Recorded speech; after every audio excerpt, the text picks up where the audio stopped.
Hello, welcome to another episode of Through the Web. Today we'll be talking about quite a few interesting things, such as Susan Wojcicki leaving YouTube, Bing and its AI going a little bit crazy, some new AI art, and some various other things. So it's going to be a good one. That's right. So how's your week, Dagogo? Yeah, it's been pretty good. I've had the new MacBook Pro since Monday, and it is now Friday. So pretty much a full week. Full working week, yes. And I have to say, it's amazing. I have to say it. With 2 M's or 1 M's? So interesting. This is a stupid joke. M1, M2. It was that bad. Anyway, I have to say, when I first got it, the first day was a bit strange. Like when I was installing stuff and everything, though, it did this weird thing where it wouldn't close certain programs. So I just restarted it, and since then it's been fine. But essentially, when working on video, it just chews through everything. There's no issue. My desktop would be like, flames coming out and whatever. When not as in it's just a hot computer. But yeah, this does it with no fan noise, no nothing. I tried Ableton, making some tracks, and in this one project I was doing, I just was like, let's just see if I can push it a little bit. So I have this plugin called Omnisphere, which is very heavy. It's a very processor heavy plugin. So I just had heaps of tracks of that, so I could just test different sounds and like A/B them and whatever, which is something I wouldn't normally do in my normal process. But on this computer, it just essentially chewed through it, no problems. Like even the interface of the Omnisphere was actually a lot faster. So it ended up like using like 60 gigs of RAM, like doing this all, and but it didn't like pull a sweat. Whereas my other computer would just like, I mean, it is a little bit of unfair comparison in the sense that the other computer is like almost 6-7 years old, right? Yeah, 2017, 18, I guess. So, just verging on 6 years almost. So, but this is a laptop. That's the main thing. And I mean, what would be a comparable comparison, I guess, in terms of laptops? Laptops that's at the same level. So you can get like, there's some ones from MSI, etc. But the thing is, with all of those, you need to plug it in, and it's extremely hot, and it takes like a lot of energy, like in the range of like 120 watts, etc. plus. And this is doing everything at like 20-30 watts. So the fans didn't kick up. There was no heat. Like it was just doing it as if it was just editing like a Word document kind of thing. So it's just that disparity, like whether it's like a modern desktop computer, a modern laptop versus just these M series, like it's kind of that mobile class, that mobile feeling of it's just doing everything fanless, and obviously it has fans, but you couldn't hear them. It was just an amazing experience, and also I guess the microphones extremely good. So I just like recorded some guitar stuff and put a little bit of compression. It just processed it a little bit, but then it sounded like it could have just been any instrument mic that you placed in front of it. So that was pretty shocking. Except voice, I tried for a voiceover just like a little bit just to see. And I guess the only thing is like you can tell that the sound is reflecting off the screen. So you can kind of tell that that's different, but it's actually a little bit clearer, raw than I get from my microphone. Interesting. So I'm not sure how to I don't know how to sort that out, but very, very interesting. The speakers obviously are amazing. Like it's like you got a little Bose, one of those Bose portable speakers, but obviously the volume's a bit lower. The bass is, it can reach the range. It's like full range, but it's not as loud, I guess, as a Bose speaker in terms of the bass. Do you use much of it, much of your music using the laptop speaker? Yeah, I did this whole track using the laptop speakers. I haven't finished it, but just like as in working, because they're good enough. Right, just for working mode. Yeah. But I wouldn't like send anything out like that. I obviously have to listen to it. Yeah. So, but just in terms of, because the range is so full that you can tell what's happening with the lowest end of the bass and everything onwards. So, as everyone says, it's very cliche, but it is the perfect laptop for anyone who's like a creative and like actually making stuff. I think it's just, you getting used to the gestures yet? So like I've had to memorize a few, like Control M for minimize, and then all that stuff, and then not control. There you go. Command space and everything for spotlight and all of that. But once you start getting used to that, it starts making sense. It seems like it's more of a gestured oriented way of working, plus multiple desktops, like the thing that you're doing, you focus on that and then go back to the desktop to get something else and then whatever, rather than Windows where it's like, very obviously window orientated. So it's a bit of getting your head around, but I did try Stage Manager for a bit and I got it, but I just didn't really like it. It seems like it's not quite intuitive enough yet. So yeah, anyway, my current rating out of 10, I'll give it probably an 8.5. Wow, after all that praise, 8.5? What is that 1.5 that's missing? I guess the compatibility with certain, well, it's not that much, but like I wanted to play BeamNG, right? And so like I downloaded this thing called Crossover where it's like you can install Windows games and play them. Have you seen Parallels? Sorry, but have you seen Parallels? No. So essentially, this is something that's coming out, which will officially support Windows 11 on M1 and M2 Macs, thanks to this thing called Parallels. Okay. And that'll let the operating system run, pretty much in a virtual environment. This happened, like, because there were other versions of it that was unofficial, but there's going to be like a proper agreement between both parties, and Parallels will let you do that. So I think that's something coming up. Maybe that's coming. Yeah. Okay. But yeah. So I wanted to play BeamNG, and because of the DirectX 11 stuff, I think it just crashed. Wouldn't allow me. But people were saying older versions you can play, and I just wanted to test it out just to see. But I guess it's not. I'm not using it for gaming, but I do love BeamNG. So that's probably what took it down. 1.5. I'm not sure. 1.5 for okay, that. all right, let me. Okay, I'd say hard man to please to go 9.5. How about that? Yeah, that sounds a lot better. What's that 0.5? It's just that. Yes. Okay. Yeah, but also the initial stuff with the crashing, like that was very strange. Okay. Yeah, because you don't really hear a lot of crashing when it comes to MacBooks. Well, it wasn't so much crashing, but it was just like freeze on certain apps, and then when I wanted to restart, it wouldn't even let me do that. I did like Command Q to quit stuff and all of that, and just did nothing. So after I restarted, it was fine, but that was a little bit of a strange first impression. So maybe that's what's making me. Yeah, because I'm like, will it happen again? I don't know. Yeah, but anyway, that's my MacBook experience. Yeah, how about you? What did you get up to?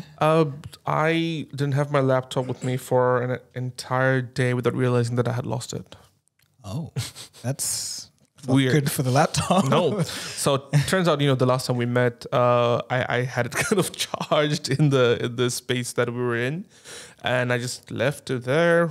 Are you talking about this or something else? This. Oh, wow. Okay. Yeah, and I just left it there. Didn't even think of taking it back with me. That's how much I guess I use my laptop. Right. Only to realize today, because I need it on Fridays for this podcast. Like, oh, where is my laptop? So yeah, I would give, maybe the laptop would give me a rating out of 10, maybe a 2.5. Right. But essentially, that's my laptop story. I just thought I'd just put it there. So did you have to go back and ask them? And the funny thing is, as I went there, this happened like 2 days ago, right? When I last used it. And today when I went back, the front desk or the people there actually had the laptop propped open, trying to contact me. At the specific, like exact moments as I was walking towards the desk, I'm like, I'm already thinking in my head that I'm gonna go to that person and say, "Hey, that I've lost a laptop and it looks exactly like the one that you're using right now." And it turns out like, "Oh, is this yours, Mr. Akkas?" I'm like, "Yes." Easy. Easy. It was such a weird timing, but yeah, that was my laptop story to add to it. Okay. But other than that, anything interesting you watched this week? Yeah, a couple of things. I guess the big headline news, there's some stuff about Bing, which we'll get into. Yeah. But Susan Wojcicki leaving YouTube. Did you hear about that? Yes. Okay. It's actually one of the pointers today, but that's fine. We'll talk about it because, yes, after 9 years, she was at Google for 25 years or so.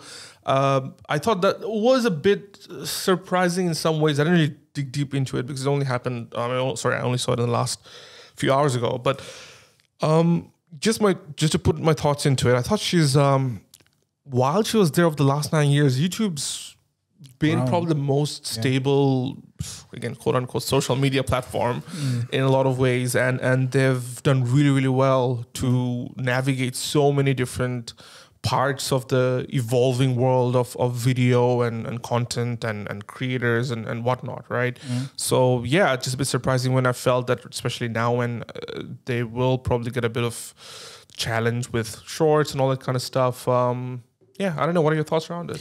Yeah, I think I agree that she did do a good job running YouTube because it couldn't be easy, and it seemed like at least she cared a little bit. She would tweet about YouTube quite a bit, and she would meet up with creators and discuss things. That's interesting as well. Yeah, she used to do that a lot.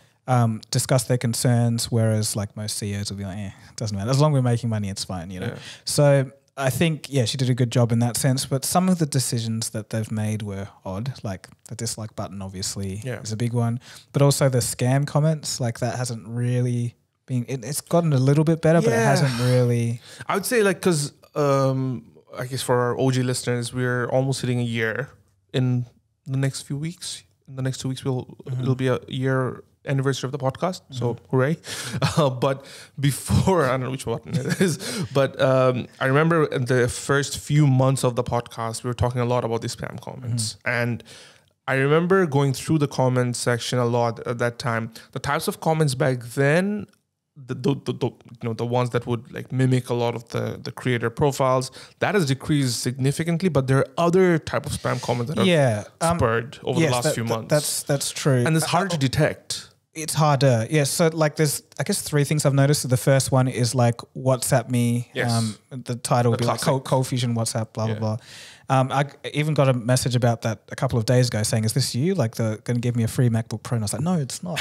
But I don't know. I just still don't understand how after all this time people can, I don't know, maybe it's just from my bias because like maybe they don't use YouTube much. I'm not sure.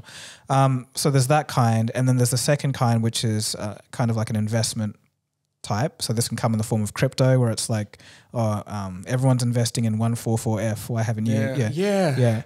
And then the other investment type is like, brilliant video.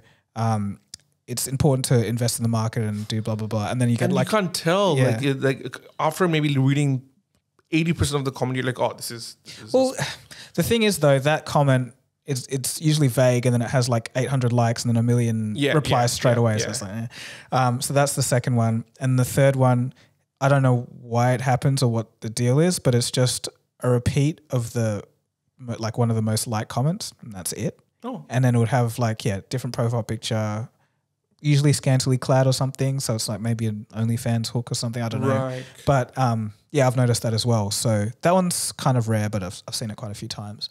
So those are the 3 main kinds I've seen. But I think that Google could offer a few more tools to help creators get rid of this kind of stuff.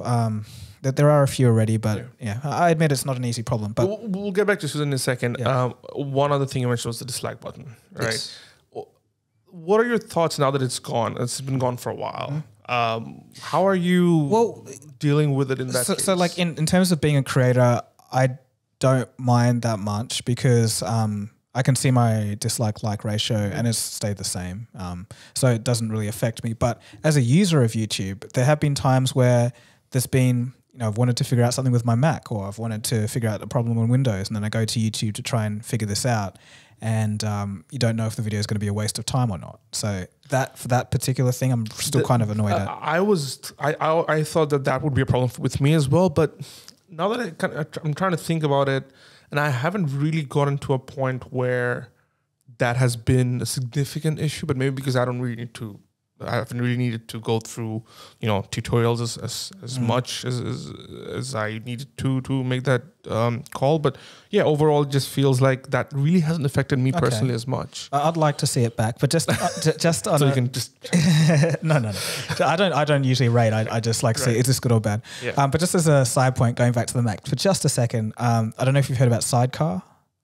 Okay, so it's essentially where you can use your iPad as a secondary display. Right. So I did that once just to try it out, and it was so awesome. Yeah. Like just having, like it's literally like, I don't need anything else. Like I've got my 2 displays, and just the seamlessness of it was right. It was awesome, like on point. You just had to turn on Bluetooth on both, and it just works. So beautiful. That's another point. All right. So back to Susan though. So she's done a good job, but I think this is quite a crucial time for YouTube. Mainly because there's the Section 230 thing that's going to the Supreme Court, I'm pretty sure. So essentially, Section 230 was a protection for companies to make sure that they're not liable for the content that users post. So essentially, Google can't get sued for someone posting something on YouTube or whatever. But they're trying to repeal that law. The reason being, I'm not sure exactly why they're trying to do it, but for some reason, I think I would assume, obviously it's US based, so I would assume that the government or a certain part of the of the Congress would want specific power over individual tech companies and what gets posted on them, so that the platforms also are liable for what they allow to be shown or not. Oh, I just remembered what it was. It was actually a lawsuit. So the Paris terrorist attacks, remember that? So the family of a victim in that incident, they were suing Google because they were saying that Google's YouTube actually allowed violent, it radicalized some people that led to the terrorist attack. So their case was saying, hey, like, you can't have this kind of stuff on your platform without repercussions, essentially. Right. So I think that's where it came from. But yeah, as many commentators have said, it will completely disrupt the entire internet because now a lot of content, like, I don't know if you remember the whole Facebook versus Australian news companies when that happened. Of course. Yeah. So and then Facebook was just like, right, we're pulling out from Australia. Yeah. And it was such a weird experience. I remember waking up one morning and there was nothing on my Facebook that it used to be, and I was actually freaking out for a little bit. I was like, okay, like what happens now? Yeah. For so many of us, and it just felt, it was, I think, around 24 hours when that happened. For 24 hours. Yeah, and so weird. It's just like, well, it shows how inconsequential we are on the world stage. They could just pull the plug and not care. Yeah. But anyway, I think that it will change the complete structure of the internet. Now, every social media company and YouTube, all this will be extremely scared to allow people to post. So how does that look like? Do they just say only verified news, traditional, whatever can post, or do they censor everything? We don't really know how this is going to look like. So for YouTube, this is a very tough crossroads. And then Susan's like, I'm out of here, like right at this time. So I think... And do you think that's the reason why she's out? I'm not implying that, but I think she could have stayed on a little bit longer to see this through. But it's Google versus YouTube, right? Like, because she's only looking at YouTube and Google's like so much broader. But this Section 230, the lawsuit is against, well, it's Google, but it stems from the YouTube side of things. So specifically on YouTube first, right? Yes. So yeah, because that's where it posts most of the content. Yeah. Anyway, right. So that's, it's a big issue. So I don't know. I guess it's just unfortunate timing for her to leave now. Yeah, like obviously we don't know the in-depth details as to why she would. I mean, she obviously made a blog post about the PR reasons, but in terms of, I don't know if it's this specifically, but I guess beyond that, in terms of the actual Section 230 stuff, I think I can't see a world where that works. Remember what's his name, Sajid Pai, or that guy? He was in I think it was in the FCC. And he wanted to pass some crazy rule that would destroy the internet, and like it almost went through because he just didn't understand how the internet works. So I think this could be the same thing. These are all old people. And the thing is, a lot of the stuff, like these big tech companies, they do have certain rules that you can't post this, you can't post that, and they're actually quite adamant about taking those down in most cases anyway. Like if it's extreme, if it's violent, if it incites violence, if it's about terrorism, any of that stuff, graphic violence, they don't really exist on the internet for too long, at least in these accessible places. So so if somebody's getting radicalized, whether it's about terrorism, whether it's about flat earth theories, whether it's about certain other aspects that are against the social norms, I think people will still find a way, like even if it's kind of banned, and most people who do get through those kind of filters do find it across the, beyond what's available on the day-to-day places. So yeah, I don't know how far this lawsuit will actually go. I haven't looked into the details, but it's going. I'm pretty sure. Maybe look it up, fact check me. But I think it's going to the Supreme Court. So I went through the lower courts, and now it's been like granted an appeal, which is that's far. Like it's not. It's. And I think again, from their perspective, it for Congress or for Supreme Court, it would probably be from their perspective of that, because they've always talked about tech companies having too much power, or that they should be held liable for the type of content that exists on the platform, whether they're allowing it or it's bypassing certain. Because remember, there was this whole debate about Facebook's how they used to filter content, graphic and violent content. So they already had like this algorithm that would do that, but then anything that went past that algorithm, they'd have actual human beings shifting through literal graphic violence. And there was like this whole story about their mental health, like having to watch exactly. And it was like 8 hours worth of just watching really, terrible stuff and saying that's wrong, or that's right, and that's okay. So it does seem like beyond those things that the companies, a lot of people are saying that they need to be held liable for these kind of stuff being posted, because some of them do make past those filters and they could potentially and the thing is, a lot of people don't understand that in the places where English is not the first language, these things are rampant. Yeah. It's way worse in countries that don't speak English. It's because the filters are not that equipped enough, as good enough. And I know that because I speak multiple languages. I'm based off Bangladesh, and I see a lot of things that won't fly in the Western countries at all. And these are like things that could easily get you to think a certain way. Yeah. So like the whole like radicalization against like a minority group in a certain country or whatever, like Myanmar and stuff like that. Yeah.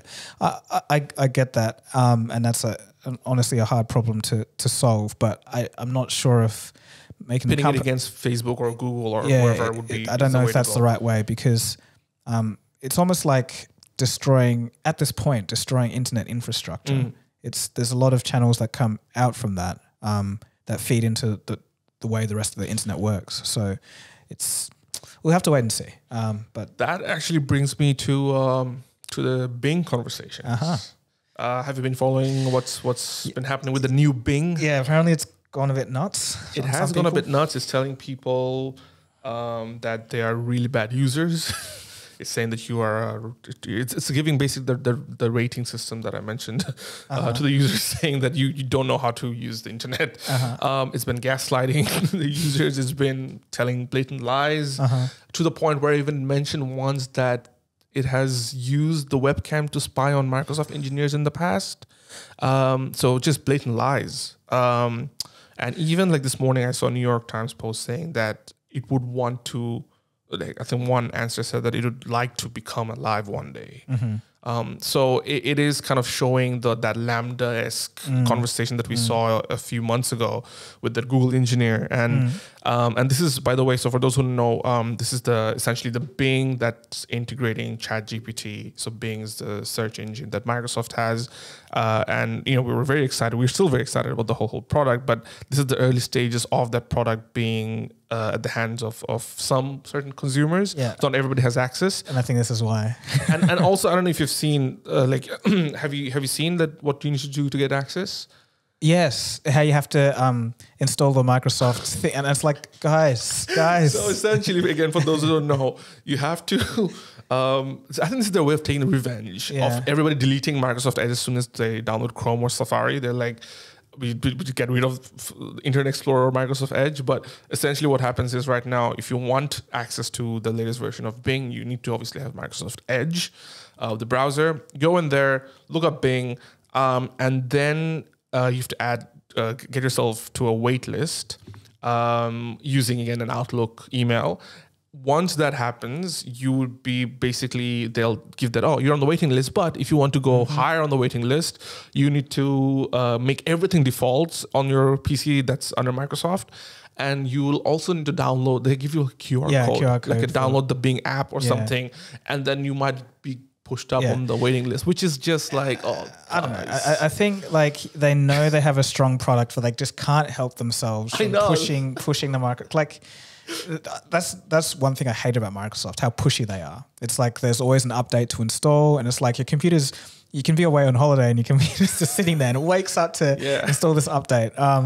I just, and they're going to put ads in Microsoft Windows. But anyway, I think, that's a horrible thing. But onto the Bing story, you were... Yeah, so essentially with a lot of users who do have access, and this is mostly journalists when they first had that event last week, and I guess a few select people. They've been just testing around, and and I think there was one Twitter user who said that where are some of the Avatar 2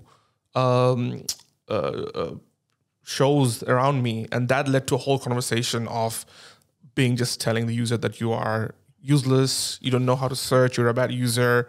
And like the whole and the thing is, people are also kind of pushing it, trying to test its limits. Right. And Microsoft came out and actually said that it's still early stages, and if you actually converse with it for hours and hours, it'll start losing its mind. Yeah. So there's that stuff happening. I was also listening to a podcast by The Verge, where The Verge was also kind of testing some of their limits with Bing, and I think obviously Verge has this history of having a go at Elon Musk, for example. There's a bit of public rift, and I think one of the Verge Verge journalists mentioned that, hey, can you tell me about the history of the public battle between The Verge and Elon Musk? And it started like saying that, Verge is this company, it covers stories like this. Elon Musk is, it gives like a brief kind of summary, and then it says, they've historically been going around and having a go at each other, maybe out of, and it adds like context, like it could be out of direct ego, it could be out of direct, maybe even admiration for one another's stuff, and then it starts adding footnotes, right? And then what was interesting is that one of the footnotes, if you click the link, it opens up a story that says that this one time Elon Musk tweeted saying that, tweeted a Verge link saying, this is how mainstream media is going irrelevant, and basically just had a dig at The Verge, right? And it uses that link by a third party, which talks about the story, as a source under the footnote. But if you actually click the footnote, it has an update at the top that says this actually didn't happen. It was a misinformation or whatever, right? And it did not pick that update up.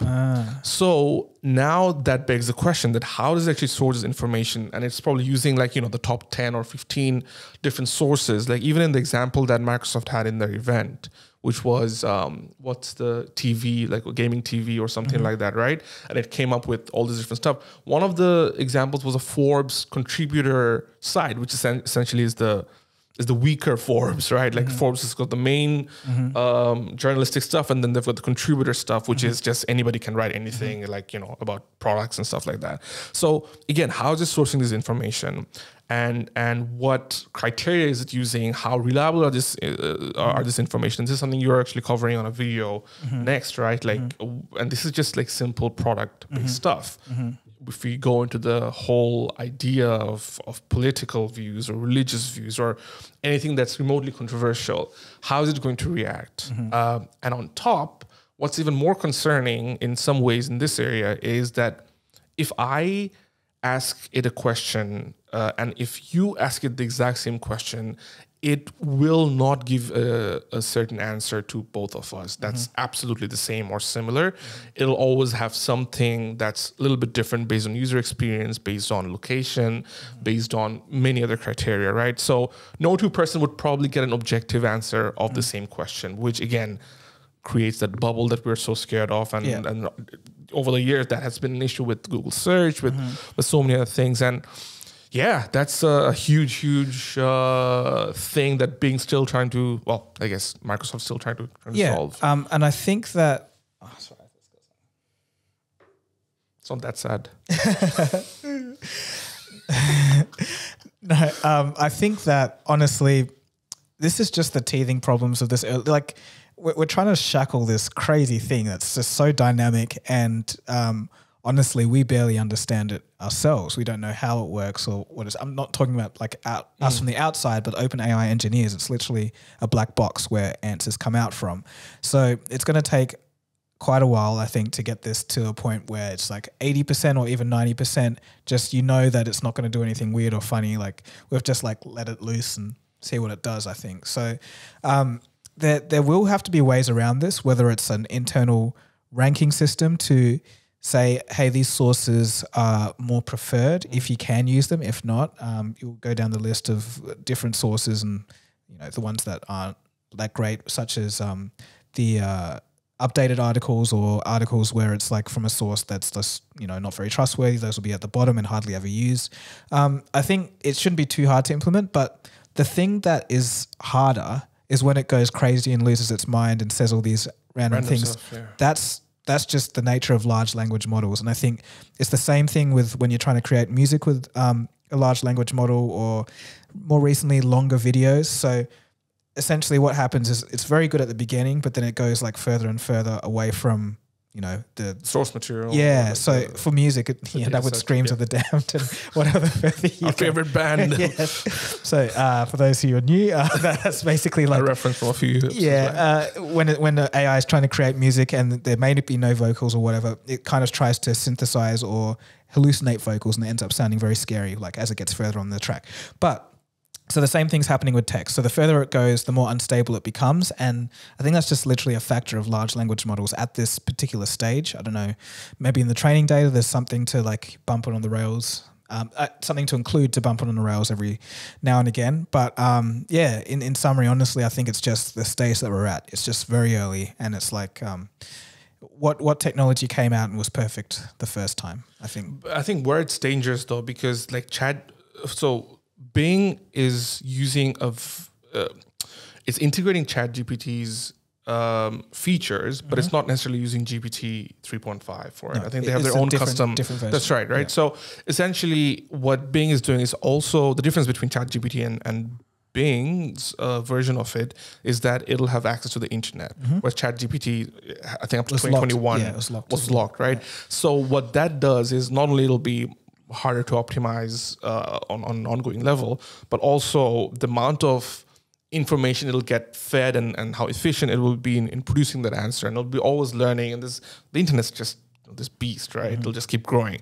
So how do they tackle it, and how would they be able to even manage these things? Because if you're trying to make it break, which a lot of people will try and do, how does it handle it? And that's the question. So there was I don't know if it's like a Band-Aid on a massive flesh wound, but Microsoft did say that they have a rating system. So essentially, if all users are honest, they're not being trolls. If they didn't like an answer for one reason or another, it would thumbs down. And then if they did, they'll thumbs up. And essentially that, in a perfect world, would give the AI, like, it doesn't know exactly what's wrong, but just if enough of this data comes through, it will learn. That's how it would work. But there's a lot of trolls, a lot of people trying to do dumb stuff with it. So it's probably like when it does the craziest stuff, they're like thumbs up. And like, you know, that will happen. And that happened with Google as well. Remember, like when in the early days of SEO, you would just type up like, you know, stupid, and it'll show the face of the American president. Or if you type in something like, you know, you remember that stuff? And people used to game that SEO, which is the search engine optimization of Google search. And that's exact kind of thing will happen with Bing, because people are people. Some are just doing it for fun. Some are actually have like, you know, like wrong intentions. So it's going to be a tough few months to navigate all this kind of stuff, where already, you know, we've had stories telling that is ChatGPT woke? Is it, you know, right-leaning, left-leaning, all that kind of questions that are already coming up, that's already existing. And now you've got a search engine aspect of it that's meant to aid you in a lot of ways, and you ask it for political controversial opinions, God knows where it's going to land. And you give this tool to millions and millions of people, to Facebook boomers, to radical people. I don't know what's going to happen at that end. And this is, again, like Bing is going to be a consumer product. So we're not even going into the depths of monetization side of things, because again, you know, search is the biggest thing that Google has in terms of revenue coming in. Bing would probably also have something similar going for them, and they want to eat into that market share.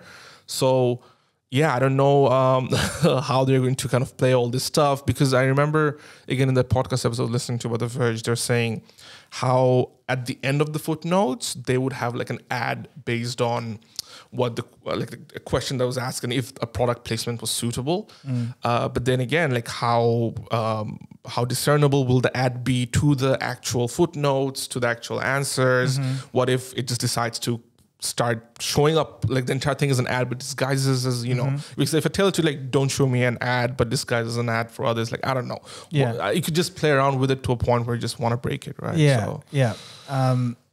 And this is honestly a question for the computer scientists, because they're the ones that have to figure this out. it's a very hard problem, and I think what makes it harder is that there's just so many people that will be. I think this is the first time. I don't know, like a first time such a new technology that's so uncertain has just like blasted off into the hands of so many, and the fact that it can learn off what these people are doing, and the fact that it's the internet, it's just so hard. So, I just think it's just going to take some time to solve. I'm not sure how they're going to do it, but yeah. What do you think would be a solution out of this if you had to provide any? It would have to go back to training. So there would have to be, literally Microsoft would have to get maybe like 10,000 people who, you know, maybe they sign some kind of contract where they can't be stupid. They have to, they literally have to, That's a tough ask. Yeah. No, but they have to actually be honest with the AI and let it know that the answers that it gets is actually good, gives out is actually good or bad. So use those people within the training data, and it might just be enough to, you know, stop all the chaos from everyone else trying to game the system, because I feel like it just needs some solid thing to stand on, because it's just, you know, if everyone's trying to game it, it could go any direction. So I think during the training process, Microsoft should have some kind of human intervention, but on a big enough scale, like 10,000 people kind of thing. That's just my wild guess, but yeah. Yeah, and what if it kind of stays away from answering anything that it picks out as controversial? Maybe that could also work, because then it's you get more people so angry on one side or the other that, hey, you answered this question. Yeah, but more so in the sense that because this new Bing's chat version essentially is the assistant, quote unquote assistant, that will do this kind of stuff. But you also have the search capability. That's so if the two things, right? So again, what if it kind of locks in the chat that, okay, if anything, for example, like if you tell it to do a violent story, it's not gonna do it, or at least try not to. Similarly, if you ask something about that's too political, to you know, anything that's controversial, maybe it just says, you know, like, I'm not equipped to answer this question. Please look at the web results for that kind of stuff. I don't think that's that bad of a solution. Yeah, because as a tool, it can be like, again, I was listening to the Linus Tech Tips episode as well, where I think they asked a question about they've got basically like this LTT backpacks on their stores, and they asked it a question that how many of these backpacks would fit in a Tesla Model S car or something, like, you know, a specific version of that car in the boot, right? And it gave it such a detailed answer, like to the point where it's like, backpacks are also made out of materials that could be flexible, so it's not like a hard case suitcase. Yeah. So you could actually add in, like, you know, 10% more because of the material that's used there, because the information within the product description uses a specific thing. So things like that, like it's incredible, like what it can do. Yeah, so I think we're kind of touching on two separate things here. You got like the factual stuff where you just want information. That's right. But then you have like political bias and all this other stuff, which is messy. But I guess you're saying maybe just close that off for now, work on it, and just let people have the information. Exactly. So where people it becomes like your assistant. I think that's something we talked about. I think that aspect of ChatGPT, or this AI thing that's being built right now, I think that aspect would have a tremendous amount of value versus it becoming a source of factual information that it kind of just you know spits out. Yeah. I think for now, at least. We'll have to see. But I think that's not a bad idea. But then I guess someone's going to come around, and if Google's version manages to do the political stuff, then and I think that's why, which is why the Google stuff felt so upsetting, because they are generally like, they're such a big company that they wouldn't want to bring out a product that does this kind of stuff. They would want to ensure that, okay, like really safeguard every element of it so that it doesn't go haywire, people can't control it, people can't do all that kind of stuff, to the point where it becomes detrimental to, you know, the society, because their search, for example, is you know, a behemoth compared to Microsoft's. And I think that's why they were panicking a little bit, but at the same time, they don't want to come out with a product that's half-baked. And they're in this weird situation right now where it's like, do I just push it out, which they tried and they failed. But even Sundar Pichai said like, now we're gonna have to make tough choices and like kind of push through. So I think they're doing the latter, like as in just and apparently internal staff is angry. I don't know if you saw that. They think that I don't know that he pushed it too soon. Yeah, and I think it's almost like his head's on a stick, like internally. Yeah, because I keep forgetting Microsoft's Satya Nadella, right? He literally like called him out in that interview. Didn't you see that? Oh, which part? Like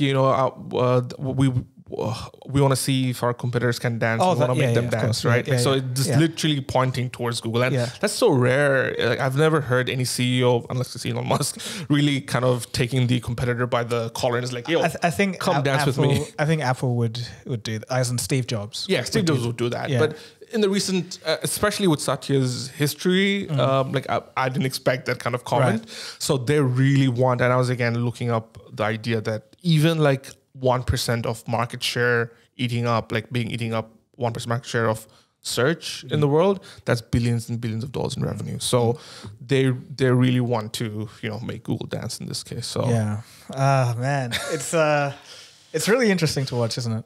It's just for sure. So many aspects. But again, on that side of things, have you seen Gen1 by Runway? Gen1 by Runway ML. So Runway ML, you have the company. I think you briefly mentioned it to me, but no, I haven't. Right. So they have announced this version called Gen1 last week, and essentially what it is it's the first of its kind of video to video AI prompt. So what happens is, for example, and we'll share, I guess, a link in the description, or just look up Runway Gen1. And what happens is, say, this video that you are all seeing right now, and you have a source prompt that is, I don't know, animation in the style of Ghibli Studios, or an animation that's claymation, and you just drop it into the prompt, it will turn us into claymation. Right. And it'll pick up the exact elements it's being fed into. So essentially, all you got to do is get a video prompt, and then just move from one or the other. So for those who are listening, and Dagogo's just put it up on his iPad and just watching the video as I'm speaking in. And so I've seen little bits of this on Twitter. Yeah. But really, you just keep watching. It's towards the end. It's incredible where it's going to take the whole game. And this will, once it's again in the consumer hands. Look, I'm just worried about animators, man. Like, I just think of those like game videos over you see where they spend weeks on a scene of claymation and taking millions of photos to get a story together. And this is obviously, it's not as good, like pixel perfect, but it's like 80% there, and it's just and it will get there, right? Exactly. Because it's and again, as a YouTube creator yourself, imagine where you can take your videos to the in terms of animation, for example, or anyone else who wants to work on that level. And you're right. It's going to cost a certain group of people their livelihoods or their jobs in some ways. But again, how do you then navigate that? Do you not bring out this product for ethical reasons, or do you just? Oh, it's incredible. Like when I watched the video, I was like, oh wow, like this will actually make your prediction come true. That you had at the start of the year, which you said there will be one killer app that's going to do everything, and Runway, I think, will be that app, because they've done that lateral diffusion stuff. Now they're going to do video to video. They already had that text to image prompt. Music's probably their next thing, and this will be that one-stop studio that Adobe will be scratching their heads to. Oh, Adobe just will buy them. There you go. They bought Figma, so so it's not far away. Yeah. You're right. No, but my bad, Adobe. No, but I just really, I don't know. It's people just don't see what's coming. I'm just saying that again. Like we're a little early, but I think next year, in the middle of the year, people are just going to turn around and be like, what where is all this stuff coming from? Like, why are there these crazy videos? Why is there like... And look, somebody called me out, I remember in the podcast when I said, like, we've been devaluing art to an extent, or we've been overvaluing art to an extent, in the sense, obviously I didn't mean it like that, that art shouldn't be valued. I've got a point on that, but continue. Again, just to reiterate that I'm not saying art shouldn't be valued. I think art, as an artist or creative myself, I think more than anything in the world, I'd want that to happen. But again, it's how the society reacts to these things. And an example in this case, I don't know if you've seen the Pinocchio 3D movie. Is it Pinocchio? I can't remember the exact one. But essentially, what they did was an entire stop motion film. So every part of that video, so they built like miniature sets. They had like this crazy detailed like overhead kind of studio where they're moving every single part of this. That's the videos I'm talking about. Yeah. Yeah. So the individual humans like building every single frames, right, to the T. And when you look at the video playback, you can't tell it's stop motion because they've perfected the details to that level.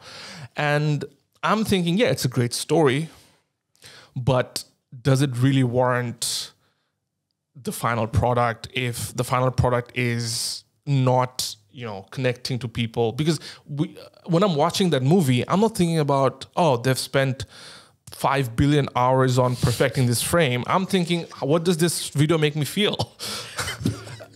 And that's the truth as a consumer. As an artist, though, like say when you're listening, so for example, if you're a musician, you're a producer, right? You listen to music in a completely different way to an average human being does. Because when you're listening to a track, you're going, that sub bass, for example, like how did he use that? Or that decision in that specific 808, like that's great, right? But somebody who's walking down the mall and they're just humming along to the stuff. They don't care how many hours were spent. And that's why artists for artists, creators for creatives would always have that respect.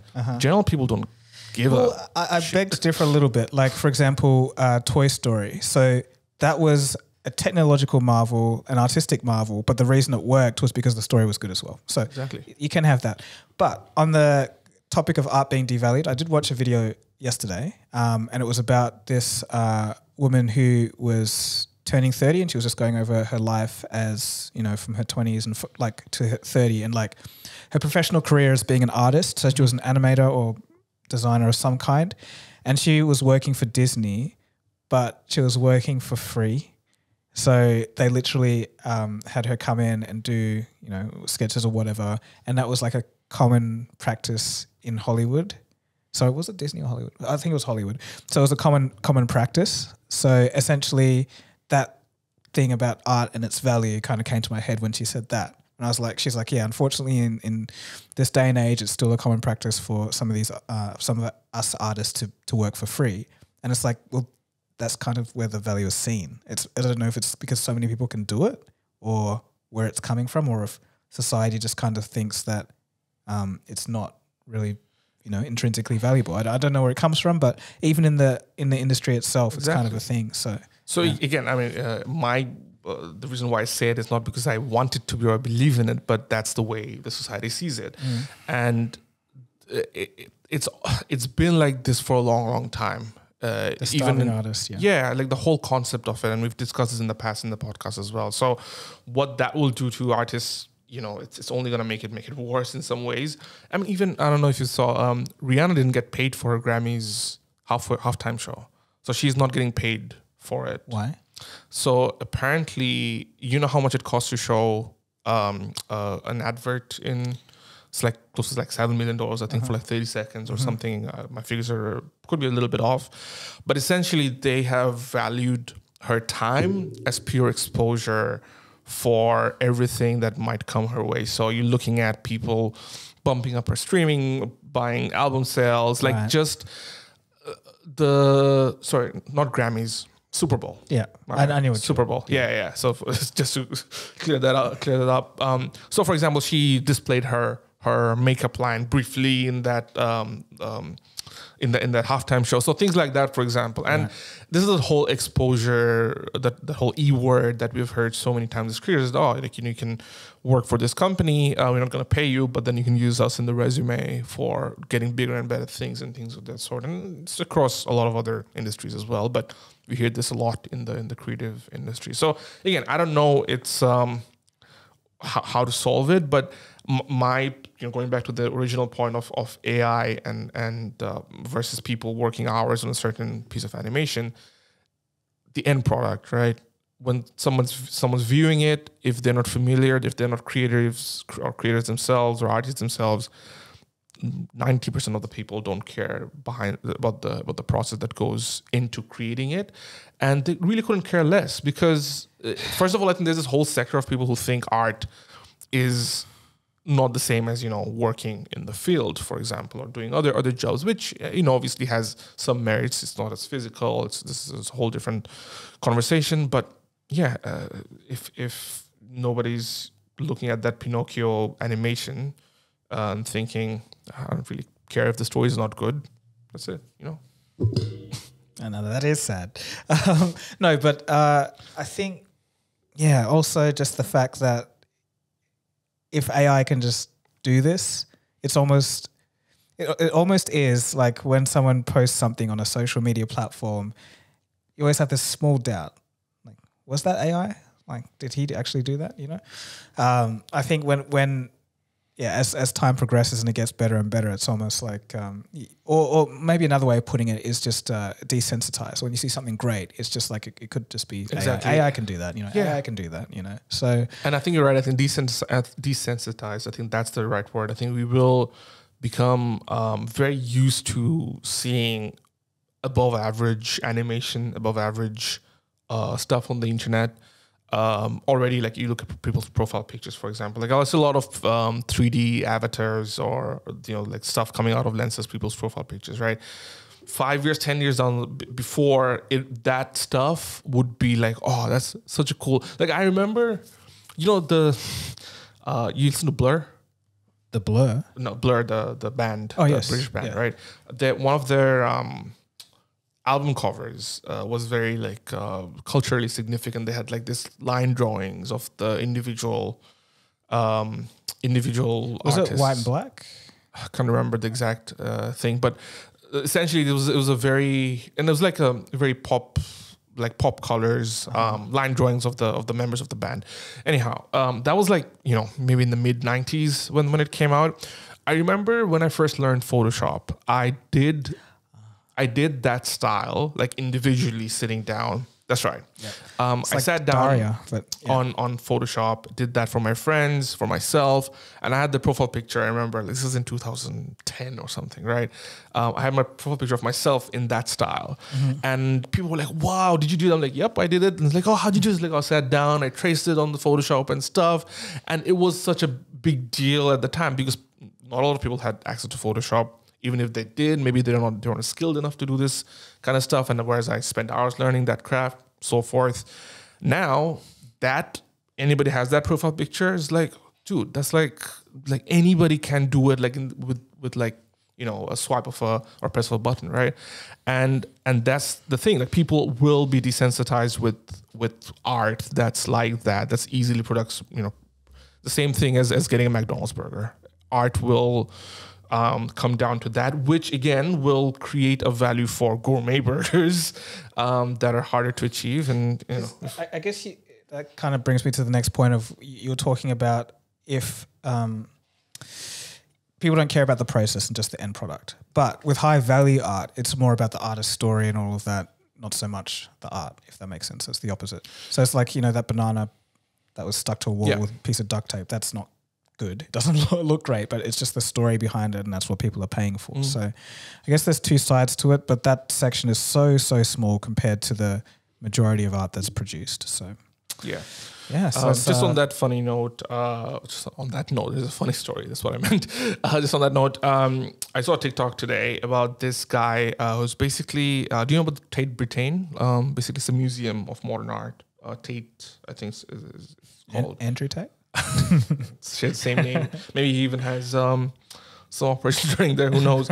But essentially, it's an art gallery located in London, and it's basically full of modern art, right? Mm-hmm. Lots of different kinds of art, and this guy just filming a TikTok. And it's a really, really nice cinematic kind of thing where he's saying that he hates all modern art and he hates what's in Tate essentially, and he's like, I don't hate the gallery or the art or the artist. I just hate the fact that if you tell that a lot of this stuff doesn't have meaning, like for example, just a blank canvas, it's just a blank canvas, but it'll be on the wall, right? And they'll try to force a meaning out of it, or they'll pretend that, oh, this is such a unique piece of thing. And he hates that aspect of the culture that's built around modern art. So he basically did this very random painting and said this has no meaning on it, right? And he made that painting. He had this little placard with the explanation underneath, and he smuggled the entire thing. So he got like military grade bag that bypassed security. While there was like security guards, he picked a time we could just put it up on the wall. And he puts up on the wall and is like, I finally got the mission done. And then he just stood around, hung around, and he saw people just coming in and checking it. And it's like, oh, it's taking pictures around it and stuff. And it's like, yeah, that just shows there's no value. But wasn't that the meaning? That's that. Yeah, and the idea, the fact that he made that video the video in itself is now the performative art piece. And that's what the comments were like, my guy just did art without even knowing that he just did art. Yeah. And that's so true. And that made me think so much is like, maybe what we think of art in itself is perhaps the impact it has on others as well, and not just the piece. So maybe the art that will come out perhaps are maybe commentary around these things that come in the form of art. It would be very unique things. It can be, but you can't help but say like that's few and far between. It's very small compared to what it used to be. I don't know. Like if I spent 10, 15 years honing my craft, just graduated this year, I wouldn't know what to do. Yeah. Maybe the first thing is get on Runway, get to the wait list. Maybe just use this AI. Learn just as much and become, I guess, versed in AI. That's my just be that recommendation. guy, like that guy that can just create 10 times as much as anyone else because you're using AI, but it's all tasteful and everyone loves it. Just be that guy. Yeah. Speaking of art, have you seen the UFOs flying in the sky? That's not art. That's I didn't have a segue. Okay. Unless you throw a piece of art like in the sky. It's like, maybe that's what's happening. Maybe the aliens are performing a big art show, performative art on us, and we're just part of it. We just don't even know.